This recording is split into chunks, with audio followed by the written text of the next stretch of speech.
क्या आपने कभी सोचा है कि हमारा मेन स्ट्रीम मीडिया मोदी को इतना सपोर्ट क्यों करता है, लेकिन जैसे ही आप सोशल मीडिया खोलते हो तो वहाँ ट्रैक पूरा बदल जाता है।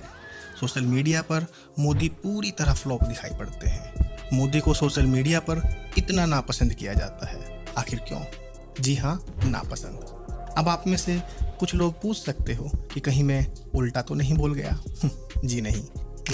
आप खुद देख लो, जब मोदी के मन की बात का यूट्यूब पर लाइव हुआ तो उस पर इतने ज़्यादा डिसलाइक आ गए कि बीजेपी को उन्हें हाइड करना पड़ा। और ये केवल एक बार की बात नहीं, बार बार ऐसा हुआ। उसके बाद बीजेपी ने उनकी सारी वीडियोज के डिसलाइक हाइड कर दिए। ट्विटर पर भी आपको एंटी मोदी हैशटैग ट्रेंड करते दिखेंगे। केवल यही नहीं, फेसबुक और यूट्यूब पर जो भी एंटी मोदी कंटेंट बनाता है उसके मिलियंस में व्यूज ईजिली आ जाते हैं, लेकिन जो भी प्रो मोदी कंटेंट बनाते हैं उनके मिलियंस तो छोड़ो, लाख टच करना मुश्किल हो जाते हैं। आखिर क्यों?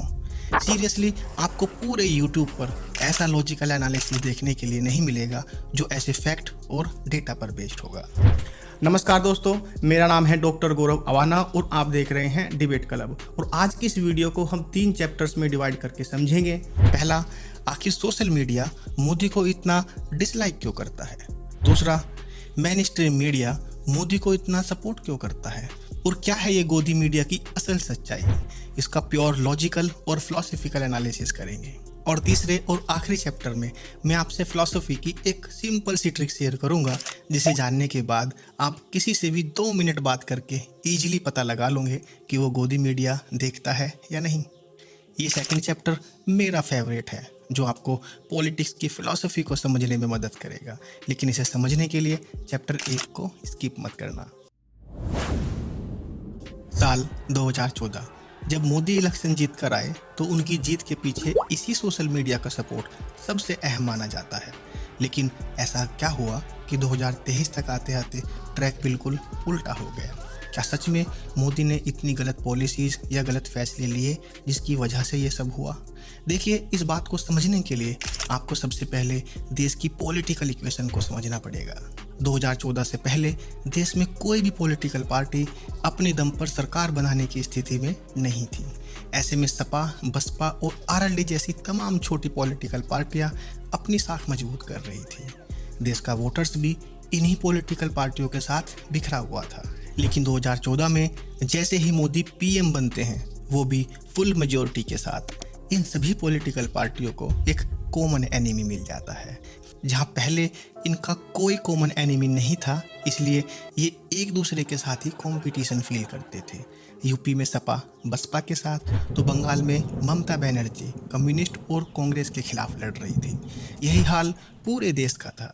लेकिन 2014 के बाद स्थिति तेजी से बदली और मोदी वर्सेस ऑल की स्थिति बनने लगी। यहाँ एक बात नोट करने लायक है कि 2014 में मोदी को केवल 31% वोट मिले, यानी कि रफ सेंस में देखा जाए तो 69% वोट उनके अगेंस्ट ही थे। वो 2019 तक आते आते राजनीतिक पार्टियों ने एक महागठबंधन बनाने की कोशिश की, जिसकी फिलॉसफी थी मोदी वर्सेस ऑल। अब यह बात भी समझने लायक है कि सोशल मीडिया के यूजर भी तो वही वोटर थे जिन्होंने 2014 में वोटिंग की, यानी कि बाय डिफ़ॉल्ट ही ये यूजर 31 वर्सेस 69 में बटे थे। जो सोशल मीडिया पहले पॉलिटिकली बिखरा हुआ था, आज वो तेज़ी से यूनाइट होने लगा। सोशल मीडिया पर भी इन वोटर्स को एक कॉमन एनिमी मिल गया, जिसका ध्रुव राठी जैसे यूट्यूबर्स ने ज़बरदस्त लाभ उठाया। जब उन्होंने अपना एंटी मोदी कंटेंट यूट्यूब पर पोस्ट करना शुरू किया तो देश का ये 69% वोटर ध्रुव को सपोर्ट करने लगा। इसीलिए रवीश कुमार और ध्रुव राठी जैसे लोग जैसे ही यूट्यूब पर वीडियो अपलोड करते हैं तो आते ही मिलियंस हिट कर जाती है। और जो लोग मोदी के सपोर्ट में वीडियो बनाते हैं उन्हें केवल इस 31% वोटर्स का ही सपोर्ट मिलता है, जो कंपेयर किया जाए तो बहुत कम है। और टू बी फ्रैंक, यूट्यूब और सोशल मीडिया पर कंटेंट पोस्ट करना एक बिजनेस है, प्योर बिजनेस। और ये बिजनेस नंबर और व्यूज पर चलता है। इन सिंपल वर्ड, यूट्यूब और फेसबुक जैसे सोशल मीडिया पर एंटी मोदी कंटेंट बनाने वाले बहुत तेजी के साथ ग्रोथ करते हैं, क्योंकि मोदी को नापसंद करने वालों का नंबर बहुत ज़्यादा है। यही कारण है कि ट्विटर, फेसबुक और यूट्यूब पर मोदी को सबसे ज़्यादा हेट रेट मिलती है। अब आप में से कुछ लोग पूछ सकते हैं कि जब सोशल मीडिया पर मोदी के खिलाफ इतना उफान दिखाई पड़ता है तो क्या 2024 में इसका इलेक्शन पर इम्पैक्ट पड़ेगा? सही कहूँ तो इसका उत्तर यस और नो दोनों है। वेल, इस पर मैं बाद में बात करूँगा। गोदी मीडिया की असल सच्चाई क्या है? क्या मोदी ने सच में मीडिया को खरीद रखा है? देखिए, जब भी कोई मीडिया या पत्रकार किसी एक नैरेटिव से बायस्ड होकर रिपोर्टिंग करे तो उसे गोदी मीडिया कहा जा सकता है। जैसे अर्नब गोस्वामी और अमीश देवगन जैसे लोगों की मोस्टली रिपोर्टिंग मोदी के फेवर में होती है।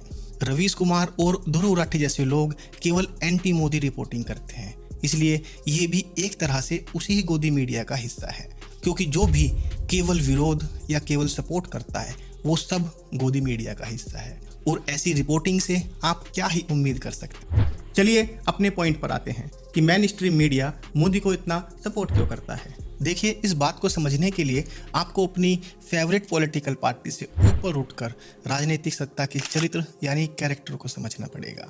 ये राजनीतिक सत्ता एक ऐसा फोर्स होती है जो अपने आसपास सभी इंस्टीट्यूशंस को अपने में समेटने का प्रयास करती है और इससे कोई भी पॉलिटिकल पार्टी अछूती नहीं रह सकती, चाहे वो लेफ्ट हो या राइट या फिर कांग्रेस। लेफ्ट आइडियोलॉजी को आप चाइना और रसिया जैसे देशों में देख सकते हैं, जहां मीडिया का एम भी नहीं बचा, वहां मीडिया को पूरी तरह खत्म कर दिया गया। भारत में इंदिरा गांधी के समय कांग्रेस बहुत मजबूत थी। उस समय भी कांग्रेस का भारत के लगभग सभी इंस्टीट्यूशंस पर पूरा कंट्रोल था, चाहे वो मीडिया हो या कोई और इंस्टीट्यूशंस। लेकिन जैसे ही कांग्रेस कमज़ोर होने लगती है वैसे ही छोटे छोटे दल मजबूत होने लगते हैं। अब सेंटर में ऐसी कोई भी सत्ता नहीं बचती जिसका भारत के सभी इंस्टीट्यूशंस पर पूरा नियंत्रण हो। ऐसे माहौल में मीडिया जैसे संस्थान तुलनात्मक रूप से फ्री काम करते हैं। लेकिन 2014 के बाद स्थिति बदलती है और एक मजबूत राजनीतिक सत्ता केंद्र में आती है। जैसा कि मैंने आपसे पहले ही कहा था कि एक मजबूत राजनीतिक सत्ता का चरित्र है कि वह अपने आसपास की संस्थाओं को अपने कंट्रोल में करने की कोशिश करती है। इसलिए यह बात सही है कि भारत में मीडिया पर भी उसका प्रभाव पड़ा है। इस बात को कांग्रेस या बीजेपी के चश्मे से देखने की जरूरत नहीं है। यहाँ कॉमन फैक्टर है मजबूत राजनीतिक सत्ता। इसलिए जो भी पॉलिटिकल पार्टी बहुत ज़्यादा मजबूत होकर उभरेगी वो यही करेगी। पूरा इतिहास इसी बात का गवाह है। जब कांग्रेस मजबूत थी तब इंदिरा गांधी पर भी डिक्टेटर होने के आरोप लगते थे, और जब आज बीजेपी मजबूत है तो मोदी पर भी डिक्टेटर होने के आरोप लगते हैं। लेकिन अब सवाल ये है कि आज की मीडिया पर मोदी का कितना प्रभाव है। इस पर तो लंबी बहस हो सकती है। जैसा कि मैंने आपको ऊपर बताया कि देश में राजनीतिक स्तर पर मोदी वर्सेस ऑल की स्थिति बनने लगी। ज़्यादा बड़ा वर्ग वो है जो मोदी के बारे में नेगेटिव कवरेज देखना चाहता है, लेकिन मेन स्ट्रीम मीडिया इस बड़े वर्ग की इच्छा पूर्ति नहीं कर सकता। इसीलिए यूथ के एक बड़े वर्ग को लगता है कि जब सोशल मीडिया पर इतना ज़्यादा एंटी मोदी कंटेंट आ रहा है तो मेन स्ट्रीम मीडिया पर क्यों नहीं। इससे उनके मन में एक ऐसा भाव पैदा होता है कि मीडिया मोदी के दबाव में है। उनकी यह सोच पूरी तरह से गलत तो नहीं है, लेकिन पूरी तरह सच भी नहीं, क्योंकि लल्लन टॉप जैसे मीडिया भी तो इंडिया टुडे का ही हिस्सा है। लेकिन कुछ लोग उन पर एंटी मोदी होने का आरोप लगाते हैं। देखिए, आपको इस बात को समझना चाहिए कि यह खेल बीजेपी वर्सेस कांग्रेस का नहीं है। यह एक राजनीतिक सत्ता का नेचर है। सरकार चाहे किसी की भी हो, जब भी वह बहुत ज़्यादा मजबूत होगी तो वह अपने आसपास के इंस्टीट्यूशंस को कंट्रोल करने की कोशिश करेगी।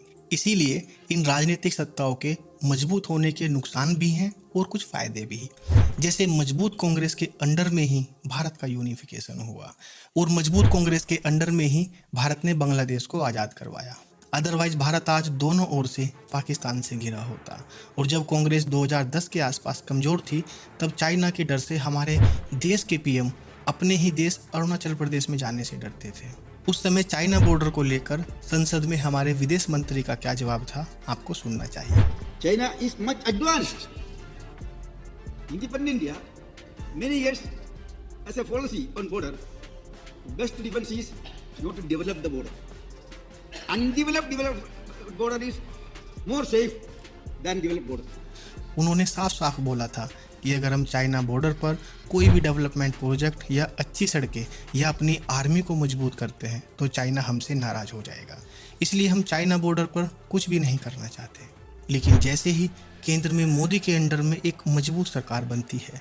पाकिस्तान पर सर्जिकल स्ट्राइक पैर कांप रहे थे, पसीने माथे पे थे और हमसे और चाइना के बॉर्डर पर होने वाले खर्चे को कई गुना बढ़ा दिया जाता है और चाइना के बहुत सारे एप्लीकेशंस इंडिया में बंद कर दिए जाते हैं। लद्दाख और डोकलाम जैसे स्टैंड ऑफ से चाइना की चटपटाहट को देखा जा सकता है। अब चाइना और पाकिस्तान के हित में है कि भारत में एक कमजोर सरकार बने। न केवल पाकिस्तान और चाइना, इवन यूएसए और यहाँ तक कि भारत में बैठा थर्ड फ्रंट भी यही चाहता है कि भारत में एक कमजोर सरकार बने ताकि इंडिया की पॉलिसीज को अपने अकॉर्डिंग चलाया जा सके। खैर, मेरा उद्देश्य आपको यह बताना था कि एक मजबूत सरकार के फायदे और नुकसान दोनों होते हैं। चैप्टर 3। देखिए, बहुत ही सिंपल शब्दों में कहूँगा कि अगर आपके आसपास कोई भी इन लोगों को आंख बंद करके फॉलो करता है तो समझ जाना कि वो भी गोदी मीडिया को ही देखता है, क्योंकि ये लोग पॉलिटिकल रिपोर्टिंग के नाम पर आपको अपना एजेंडा सर्व करते हैं और केवल वन साइड ही आपको दिखाते हैं। अब मैं आपको यह बिल्कुल नहीं कहूँगा कि आप इन्हें ना सुने, मैं तो आपसे कहूँगा कि आप इन सभी को सुनो ताकि आपको ज़्यादा से ज़्यादा डायमेंशंस क्लियर हो सके। और फाइनली एक ही बात कहूँगा कि किसी भी पॉलिटिकल आइडियोलॉजी में अच्छाई और बुराई दोनों निकालना सीखो, अदरवाइज आप भी एक तरह से पॉलिटिकल फॉलोवर बन के रह जाओगे। अगर आप किसी भी पॉलिटिकल पार्टी के कट्टर फॉलोवर बनते हैं तो समझ लेना आप राजनीतिक रूप से मर चुके हो। और फाइनली, क्या 2024 के इलेक्शन में मोदी को सोशल मीडिया पर अपनी इस नेगेटिव इमेज का नुकसान होगा? यस, बिल्कुल होगा, क्योंकि हमारे यूथ का एक बहुत बड़ा वर्ग जो कि पॉलिटिकल बायसनेस नहीं रखता, जब वो सोशल मीडिया पर देखता है कि मोदी को इतने सारे लोग हेट करते हैं तो इतने सारे लोग एक साथ गलत तो नहीं हो सकते, कुछ तो सच्चाई होगी। इसीलिए वो इस सोशल मीडिया के फ्लो में बह सकता है। और इसका दूसरा उत्तर है प्रभाव नहीं पड़ेगा, क्योंकि मोदी के हेटर्स मोदी को नापसंद जरूर करते हैं, लेकिन वो किसी एक खास पॉलिटिकल पार्टी को वोट भी नहीं करेंगे। उनका यह वोट आपस में बट जाएगा और भारत में इलेक्शन जीतने के लिए लगभग 35% वोट शेयर सफिशिएंट है। तो बस आज की वीडियो में इतना ही। आपका इस बारे में क्या विचार है मुझे कमेंट सेक्शन में जरूर लिखो, मैं आपसे वही मिलता हूँ। और अगर आप द केरला स्टोरी का भी एक लॉजिकल एनालिसिस देखना चाहते हैं तो आप राइट वाली वीडियो पे क्लिक कर सकते हैं। और अगर आपको ये वीडियो अच्छा लगा हो तो एक लाइक करना बिल्कुल भी मत भूलना, और हो सके तो इसे अपने दोस्तों के बीच भी शेयर करें। और अगर आप इसी तरह का लॉजिकल कॉन्टेंट देखना पसंद करते हैं तो आप मेरे चैनल को भी सब्सक्राइब कर सकते हैं। चलिए मिलते हैं किसी ऐसी वीडियो में, तब तक के लिए बाय बाय, जय हिंद।